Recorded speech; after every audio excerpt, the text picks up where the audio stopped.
தொடர் உண்ணாவிரத போராட்டத்தில் சசிகாந்த் செந்தில் அவர்கள் ஈடுபட்டிருக்காரு. கல்வி நிதியை வந்து உடனடியே மத்திய வழங்கணும்னு கோரிக்கை முன்னெடுத்து வச்சிருக்காரு. நீங்கள் அதை தொடர்ந்து திராவிட முன்னேற்றக் கழக ஆட்சியும் நம்முடைய முதலமைச்சர் அவர்களும் ஒன்றிய அரசாங்கத்தை தொடர்ந்து வலியுறுத்தி கொண்டிருக்கிறார்கள். நமக்கு தர வேண்டிய நியாயமாக தர வேண்டிய எஸ்எஸ்ஏ ஃபண்ட்ஸும் ஆர்டி ஃபண்ட்ஸும் ரெண்டுமே தரணும் அப்படின்னு பல கடிதங்கள் எழுதியிருக்கிறார்கள்.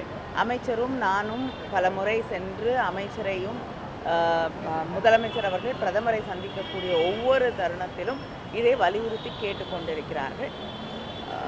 சென்ற முறை சென்றபோது அதில் ஒரு பகுதியையாவது நாங்கள் தருவதற்கு ஏற்பாடுகள் செய்கிறோம் என்று வாக்குறுதி அளித்த பிறகும் இன்னும் அந்த பணம் சேரவில்லை.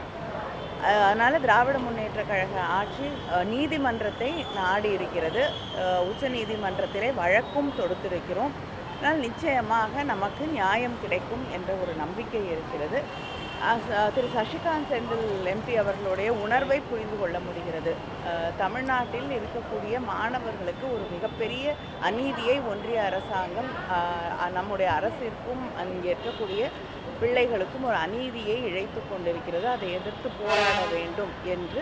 ஆனால் எந்த விதத்திலையுமே ஜனநாயகத்திலேயோ தமிழ்நாட்டு மக்கள் மீதோ தமிழ்நாட்டில் இருக்கக்கூடிய குழந்தைகளுடைய நலன் மீதோ அக்கறையே இல்லாத அந்த ஒன்றிய அரசாங்கத்தை எதிர்த்து போராடுவதற்கு ஜனநாயகத்திலே இன்னும் பல வழிகள் இருக்கிறது. முதலமைச்சர் அவர்களும் இந்த உண்ணாவிரதத்தை அவர் முடித்து கொள்ள வேண்டும். நிச்சயமாக நம்முடைய உரிமைகளுக்காக தொடர்ந்து போராடுவோம் என்ற கருத்தை வலியுறுத்தி சொல்லியிருந்தார்கள். நானும் அதை அவரிடம் தெரிவித்திருக்கிறேன். நிச்சயமாக இதை அவர் முடித்து கொள்ள வேண்டும். நம்முடைய உரிமைகளுக்காக தொடர்ந்து திராவிட முன்னேற்ற கழகமும் தமிழ்நாடு அரசாங்கமும் முதலமைச்சர் அவர்களும் தொடர்ந்து போராடி அந்த உரிமைகளை பெறுவோம். இந்த நிதிக்காக அமைச்சரும் மற்றும் பிரதமரை சந்திக்க பல முறை அவர் முயற்சி செஞ்சதாகவும், ஆனால் அவர்கள் தமிழக நாடாளுமன்ற உறுப்பினர் என்பதற்காகவே இவரை பிறந்ததுனால அது மிகப்பெரிய மனவேதனை அளித்தது. இதுதான் நான் பல முறை நாடாளுமன்றத்திலையும் இதை பற்றி பேசியிருக்கோம். ஒவ்வொரு முறையும் முதலமைச்சர் அங்கு வரும்பொழுதும் பிரதமரிடம் இந்த கோரிக்கையை வைத்திருக்கிறார்கள்.